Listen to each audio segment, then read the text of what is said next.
Sarah Knafo. Je suis très frappée ce soir quand j'écoute la majorité de la classe politique de voir qu'en réalité vous dites faire barrage à l'extrême droite, mais en réalité vous voulez faire barrage aux Français.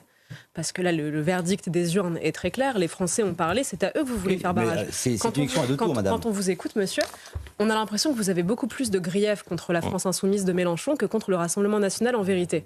Et pourtant, ce qu'on entend, c'est pas une voix pour le Rassemblement national. Alors on aimerait comprendre quels sont vos griefs en réalité contre ce que les Français ont dit. Je ne parle même pas du programme du Rassemblement national, mais de ce que veulent les Français.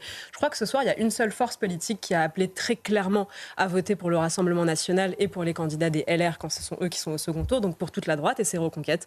On l'a fait très clairement et de manière tout à fait désintéressée ce soir en disant justement qu'on appelait tous les gens qui font confiance à Éric Zemmour, au-delà même de nos électeurs, à voter pour le RN et pour les Républicains et surtout à faire barrage au nouveau Front populaire de Mélenchon en toutes circonstances. Quand on vous entend dire qu'il pose à côté de Rima Hassan et que c'est honteux, allez au bout de votre démarche. C'est honteux. Ben bien sûr. Alors c'est honteux de voter pour eux. Non. Nous, on a toujours fait une distinction entre les responsables politiques et les électeurs.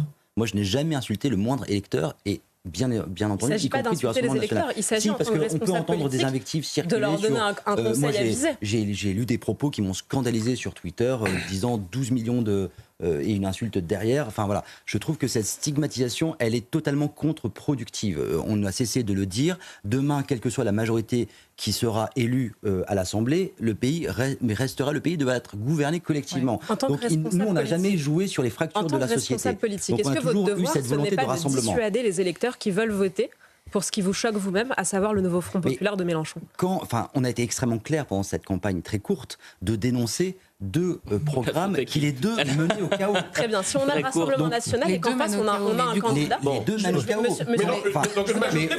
On peut revenir après sur le programme du RN, moi j'ai aucun problème à détailler, on n'aura pas le temps ce soir. J'espère qu'on aura le temps cette semaine. Une dernière question très simple, si vous avez un candidat typiquement poursuivi pour apologie du terrorisme qui est au nouveau Front populaire et qu'en face il y a un candidat du RN, vous appelleriez à voter pour qui?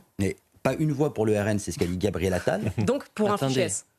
Attendez, laissez-le terminer parce que on a passé 2 ans à expliquer que certains des députés LFI étaient très clairement en dehors de l'arc républicain. C'est certainement pas pour aller maintenant dire en fait ce sont des démocrates. Donc